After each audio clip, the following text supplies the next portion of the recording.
有乡亲啊，这个5日节特别到咯，5日节肉粽节食肉粽。台中大甲区农会今年嘛甲永年同款推出着5种口味的粽，其中佫以大甲蚵仔的蚵仔粽，甲台景9号米雷白的9号的健康粽，上界受到乡亲的喜爱。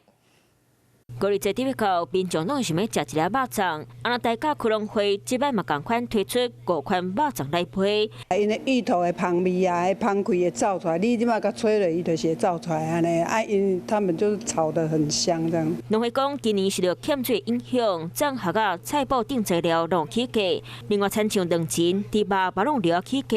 为了兼顾着品质，只要将每一粒肉粽调关100分1块，就算继续起价，民众买起共款抢滚，到即马已经卖3万多粒的肉粽。虽然是调了25%哦，我应该很谢谢我们的消费者对我们的产品的支持。农会嘛强调，用实在拢是选用在地落去生产，坚持真材实料，为着就是要让消费者食到健康优质的米，嘛希望咱透过行销广告，互5日节肉粽商机对你抢吃。